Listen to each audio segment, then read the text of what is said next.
여러분 안녕하십니까? 다가오는 설 연휴 휴장을 앞두고 코스피는 하루 종일 오락가락 장세를 보이다 소폭 하락 마감했습니다.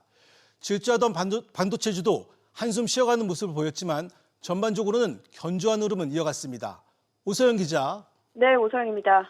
네, 코스피가 개장 직후 최고치를 찍더니 결국 하락 마감했습니다. 네, 그렇습니다. 코스피는 개장 직후 사상 최고치인 5,500선을 돌파한 뒤 등락을 거듭하다 약보합 마감했습니다. 어제보다 0.28% 내린 5,507.01에 장을 마쳤는데요. 나흘째 오르던 코스피는 장중 5,583선까지 올랐지만 마감 직전 하락 전환하며 5거래일 만에 하락세로 돌아섰습니다. 90만 원을 터치한 SK하이닉스는 0.9% 소폭 하락 마감했고 삼성전자는 18만 원대를 유지하며 1%대 상승 마감했습니다. 야놀자의 나스닥 상장 추진 소식에 관련주인 하나투자증권 13%, SK이서닉스가 글로벌펀드 KKR에 매각된다는 소식에 23% 넘게 급등했습니다. 자사주 소각 기대감에 증권주들도 일제히 오르며 지수 상승에 힘을 보탰습니다. 코스닥은 외국인과 기관 매도세에 어제보다 1.7% 하락한 1106.08에 거래를 마쳤습니다. 환율은 나흘간 하락하더니 설 연휴를 앞두고 상승했습니다. 네, 달러원 환율은 어제보다 4원 70전 오른 1444원 90전에 주간 거래를 마쳤습니다. 환율은 1원가량 오른 1441원대에서 출발해 1445원까지 올랐다가 1439원까지 내려가는 등 큰 변동성을 보였습니다. 간밤 뉴욕 증시는 일제히 하락 마감한 가운데 오늘 예정된 소비자 물가지수 CPI 발표와 다음 주 FOMC 의사록 공개가 변수가 될 전망인데요. 뉴욕 증시는 휴장을 하지 않습니다. 서울 외환시장은 내일 오전 2시까지 야간 거래를 한 뒤 설 연휴 동안 휴장하고 오는 19일 오전 9시에 개장합니다. SBS 비즈 오서영입니다. 최근 서학개미들이 해외 주식을 담보로 대출을 받을 수 있는 상품군에도 변화가 나타나고 있습니다. 지속가능한 경영이라는 시대적 명분이 부각됐던 ESG 상품은 빠지고 AI와 고배당 ETF와 같은 상품들이 전면에 등장하고 있습니다. 이한나 기자입니다. 최근 한 증권사가 투자자들에게 알린 해외 주식 담보대출 변경 내역입니다. 그동안 담보로 인정됐던 ESG 관련 상품들이 대출 가능 종목에서 제외됐습니다. 대신 비교적 실적과 현금 흐름이 뚜렷한 테마 상품들로 무게중심이 이동했습니다. AI와 고배당 관련 ETF 등 수익성과 현금 흐름에 기반한 테마들이 ESG의 빈자리를 채웠습니다.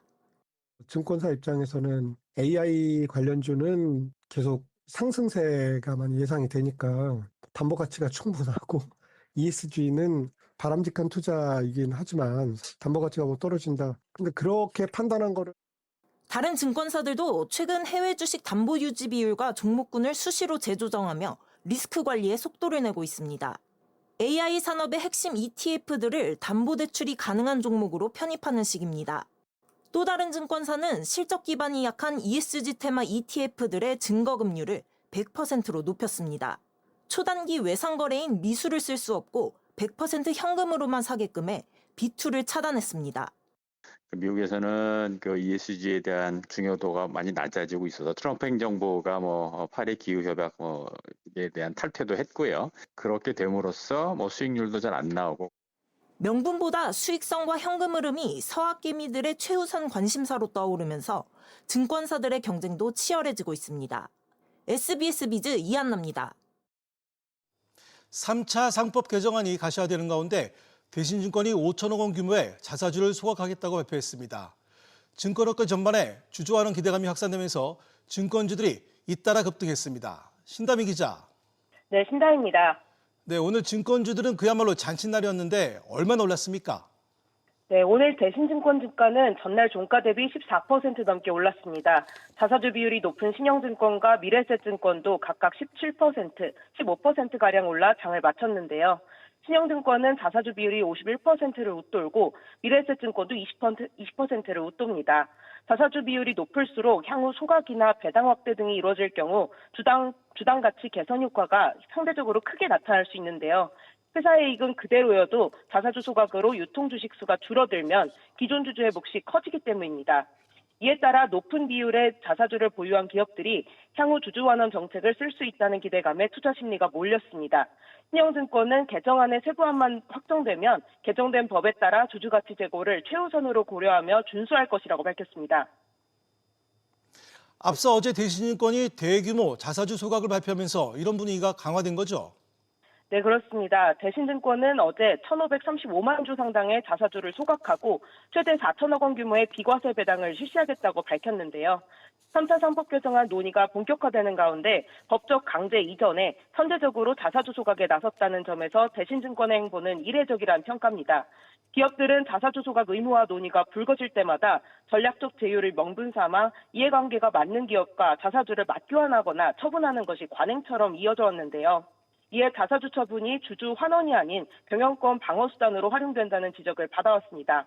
그러나 대신증권이 이러한 꼼수 대신 자사주 소각을 택하면서 자사주 비율이 높은 다른 증권사들도 주주 환원 경쟁에 동참할지 시장 관심이 주목되고 있습니다.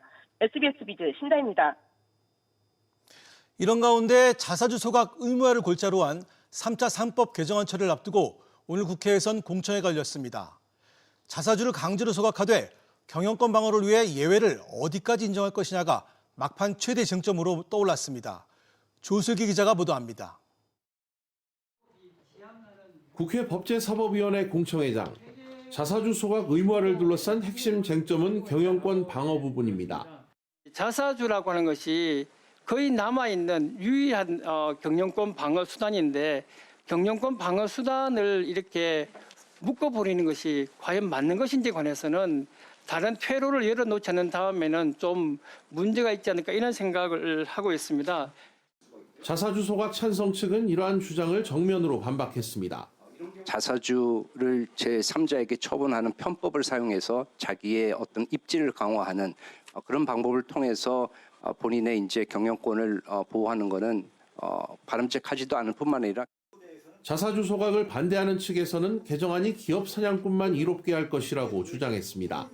어느 나라도 소각을 강제하는 규정은 하나도 없습니다. 갈라파고스적으로 기업 사냥꾼 육성 법안으로 저는 남을 거라고 봅니다. 공방은 법안에 담긴 예외 조항의 실효성 논란으로 번졌습니다. 찬성 측은 임직원 보상이나 M&A 등 주주총회에서 승인을 받으면 자사주를 계속 보유할 수 있도록 돼 있다며 법안 통과에 큰 문제가 없다는 입장입니다. 반면 소각이 강제될 경우 자사주를 취득할 유인이 줄어 주가 부양 차원의 매입이나 시의성 측면에서의 전략적 활용이 어렵다고 반대 측에선 주장했습니다. 법안 처리를 주도하는 여당은 2월 임시국회 기간 중 상법 개정안을 통과시키겠다는 입장입니다. 하지만 경영권 방어와 주총 예외 실효성을 둘러싼 시각차로 상법 개정안 처리를 놓고 막판까지 진통이 불가피해 보입니다. SBS 비즈 조슬기입니다.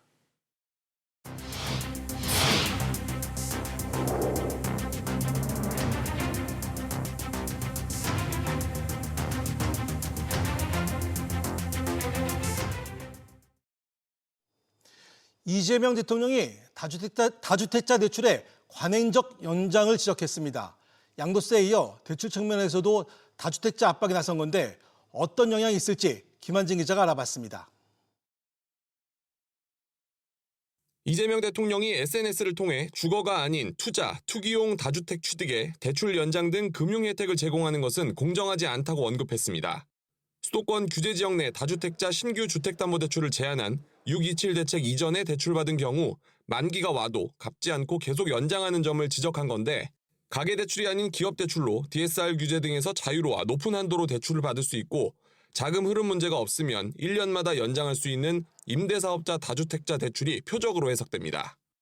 이 대통령 지적에 금융권 점검회의를 연 금융위원회는 과거 취급 다주택자 대출 잔액과 만기 분포, 연장 절차 등에서 금융회사가 적절성 심사 없이 관행적으로 만기를 연장해줬던 것은 아닌지 점검하고 개선할 것이라고 밝혔습니다. 연장을 안 하면 그거를 원금을 갚으려면 팔아야 되는 거고 유지를 하려 그러면 다른 고금리의 대출을 끌어오거나 보유 비용이 증가하는 현상이 나타납니다. 다만 대출 연장 제한으로 임대사업 다주택자 물량이 풀려 공급 효과로 이어질지는 미지수입니다. 다주택자가 내놓는 매물이 선호 지역의 주택이 아닐 경우 매수세가 없어 거래 자체가 활발하지 않을 가능성이 있습니다. 이런 가운데 이 대통령은 다주택자를 향해 버티는 것에 승산이 없을 것이라는 메시지를 또 내놓으며 압박을 이어갔습니다. SBS 비즈 김한진입니다. 정부는 최근 설탕값 담합에 철퇴를 내리는 등 국민 생활과 밀접한 물가 관리에 집중하고 있습니다. 아이스크림과 식용유 등에 대해서도 독과점 시장이 형성됐다고 보고 시장 조사에 나설 예정입니다. 김성훈 기자가 보도합니다. 빙그레는 지난해 11월 대법원에서 과징금 388억 원 처분을 확정받았습니다. 3년 전 공정거래위원회는 빙그레와 아이스크림 제조업체 3곳에 과거 가격 담합 혐의를 적발해 모두 1,350억 원의 과징금을 부과했습니다. 빙그레는 이에 불복해 소송을 제기했지만 법원이 최종적으로 담합으로 판단한 겁니다. 이에 그치지 않고 정부는 아이스크림 가격과 독과점 시장 구조가 밀접한 관련이 있는지 심층 조사할 예정입니다. 공정위는 조만간 외부 연구 용역을 통해 아이스크림 시장의 원가, 마진 구조 등을 분석하고 독과점 구조가 가격과 품질 경쟁을 가로막는 것은 아닌지 살펴볼 계획입니다. 식용유와 영화 상영관, 온라인 동영상 서비스 OTT 시장도 조사 대상에 올랐습니다. 이들은 일부 업체의 독과점 구조 속에 비합리적인 가격 인상이 잦다는 공통점이 있는데 물가 인상과 관련이 있는지 따져보겠다는 겁니다. 시장 분석은 6개월 정도 진행될 예정이고 이후에 가격 인하 방안 등 개선 조치도 뒤따를 예정입니다. 최근 정부는 독과점 구조에 있는 품목을 중심으로 물가 안정 총력전을 벌이고 있습니다.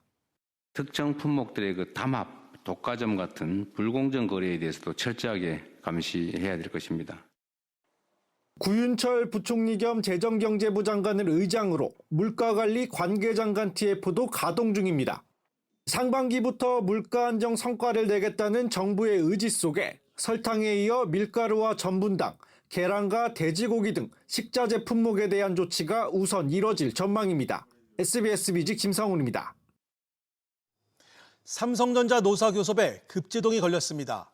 공동 교섭단을 꾸린 3개 노조 가운데 노조원이 가장 많은 초기업 노조 삼성전자 지부가 교섭 중단을 선언했습니다. 경쟁사인 SK하이닉스의 억대 성과급에 따른 상대적 박탈감이 교섭에 파열음을 키웠습니다. 유정현 기자. 네, 유정현입니다. 네, 가장 덩치가 큰 노조가 협상장을 박차고 나간 상황이라고요? 그렇습니다. 삼성그룹 초기업 노동조합 삼성전자 지부는 오늘 조합의 핵심 요구안인 성과급 투명화와 상한 폐지가 단 하나도 수용되지 않았다며 최종적으로 교섭 중단을 선언하게 됐다고 공지했습니다. 노조는 이번 집중교섭에서 초과이익 성과급 OPI를 기존 경제적 부가가치 EVA 기준이 아닌 영업이익의 20%로 개편하고 연봉 50% 상한을 폐지해야 한다고 주장했었습니다. 하지만 사측은 EVA 기준을 현행으로 유지하는 대신 매출과 영업이익 최대 실적을 경신하는 이른바 기네스를 기록하면 초과 성과 1조 원당 연봉 1%를 지급하는 안을 제시했습니다. 수차례 교섭에도 입장 차이를 좁히지 못하자 연휴 직전 노조원 6만 5천 명이 육박해 가장 규모가 큰 초기업 노조가 교섭단에서 이탈한 겁니다. 다만 공동교섭단 내 남은 두 노조인 전국 삼성전자 노조와 삼성전자 노조 동행은 연휴에도 교섭을 이어간다는 방침입니다. 결국 경쟁사인 SK하이닉스의 파격적인 보상 소식이 삼성전자 내부에 기름을 부은 격이네요. 그렇습니다. SK하이닉스 직원들이 기본급의 2,965% 역대 최대 수준의 성과급을 받은 바 있습니다. 이런 고액 성과급이 가능했던 건 지난해 노사 합의로 영업이익의 10%를 재원으로 사원들에게 초과이익 분배금으로 지급하기로 했기 때문입니다. 삼성전자 직원들 입장에서는 상대적 박탈감이 들 수밖에 없는 대목이고요. 또 사측이 제시한 이른바 기네스 성과급도 적자 사업부에는 주지 않겠다는 내용이 담겼는데 이를 두고 내부에서는 회사가 직원들끼리 편가르기를 한다는 격앙된 목소리까지 터져나오고 있습니다. SBS 비즈 유정현입니다. K푸드 열풍의 주역 하면 가장 먼저 불닭볶음면을 떠올리시는 분들 많을 겁니다. 그만큼 불닭은 국내 소비자들에게 인기 제품으로 자리 잡았는데요.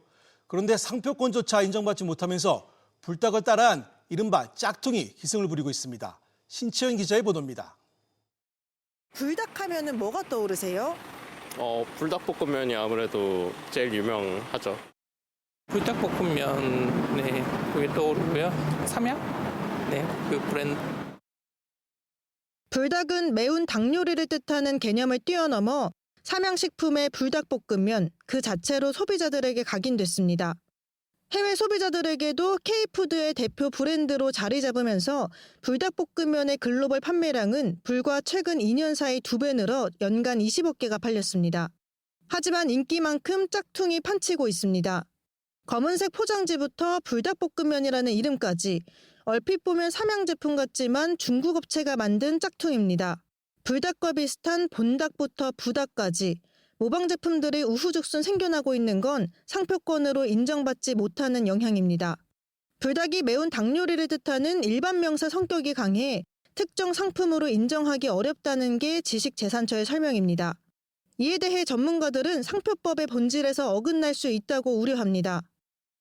우리 상표법에는 사용에 의한 식별력의 취득이라고 하는 것이 있습니다. 오랫동안 사용되고 또 막대한 투자와 광고를 해서 소비자들이 특정인의 상품이라고 인식을 하게 되면 그때 비로소 상표권을 인정해 주는 것이죠. 국내에서 상표권 인정을 받지 못하면 해외 상표 등록 과정에서도 걸림돌이 될 수 있는 만큼 우리 브랜드들이 무방비 상태에 놓여 있는 셈입니다. K푸드가 글로벌 산업으로 성장하고 있는 가운데 브랜드를 단순한 용어가 아니라 시장 자산으로 봐야 한다는 목소리가 커지고 있습니다. SBS 비즈 신채원입니다.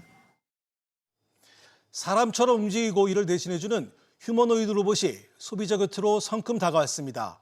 국내에선 처음으로 이마트에서 판매하기 시작했는데요. 가격이 수천만 원에 달해 직접 구입하기는 부담스럽지만 손님몰이 역할을 톡톡히 하고 있습니다. 김한나 기자가 전해드립니다. 매장 입구에서 두 발로 선 휴머노이드 로봇이 손인사를 건넵니다. 170cm에 가까운 저와 비교했을 때 어깨 높이에 달하는데요.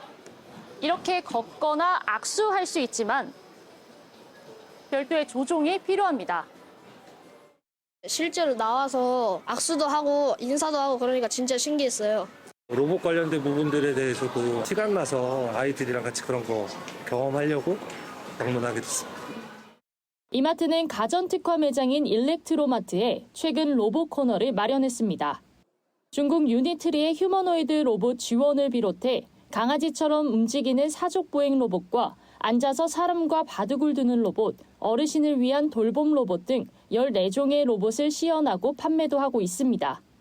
휴머노이드 로봇은 3,100만 원이라는 비싼 가격에 판매는 아직이지만 476만 원짜리 강아지 로봇 한 대는 주인을 만났습니다. 유통업 입장에서는 유입되는 고객들, 파생될 수 있는 소비 그런 것들을 많이 기대하기 때문에 끌어들일 수 있는 요소들이 필요한데 그런 것들이 휴머노이드 제품들이 아닐까 생각을 합니다. 온라인 쇼핑에 맞서 오프라인 쇼핑몰들은 로봇 체험관과 도서관, 맛집 팝업 등 손님들이 체험하고 머무는 공간으로 승부수를 띄우고 있습니다. SBS 비즈 김한나입니다. 설 연휴 귀성길 고속도로에서 가속 페달을 밟지 않아도 주행을 돕는 크루즈 컨트롤 사용하는 분들 많으실 겁니다. 하지만 이 기능 때문에 생기는 교통사고가 늘고 있어서 각별한 주의가 필요합니다. 이민호 기자입니다. 한 검은색 승용차가 야간 고속도로에 정차된 차량을 들이받습니다. 운전자는 크루즈 컨트롤을 사용해 주행 중이었는데 고장으로 비상등을 켜고 멈춰있는 차량에 속도를 줄이지 못하고 그대로 부딪힌 겁니다. 뒤따르던 차량까지 충돌하면서 2차 사고로 이어졌습니다. 크루즈 컨트롤은 앞차와의 거리를 자동으로 조절하는 주행보조 시스템으로 운전을 돕습니다.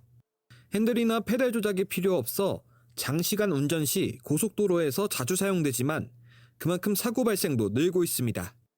최근 6년간 고속도로에서 크루즈 컨트롤 사용 중 발생한 교통사고는 290건에 달하는 것으로 나타났습니다. 2020년에는 15건에 불과했으나 지난해에는 101건으로 6배 넘게 늘어났습니다. 6년간 크루즈 컨트롤 사고로 21명이 목숨을 잃었습니다. 차로 이탈 사고가 절반 이상으로 가장 주된 원인이고 끼어든 차량을 피하지 못해 충돌하는 경우도 20% 가까이 차지했습니다. 첨단 안전장치 보급률은 지난 2024년 기준 41%로 일상화되면서 운전자들이 방심하는 경향도 짙어졌습니다. 설 연휴 때 장거리 운전이 굉장히 많습니다. 전방 주시 태만이나 안전거리 미확보로 인해서 사망사고까지 이르는 경우 모두 다 운전자의 책임이라고 볼 수가 있어서 대신 운전해 주는 게 아니라 그 운전 보조 기능이라는 생각을 꼭 가져야 된다고 보고. 이번 설 연휴 하루 평균 고속도로 통행량은 525만 대로 1년 전보다 14% 늘어날 것으로 한국교통연구원은 추산했습니다. SBS 비즈 이민우입니다.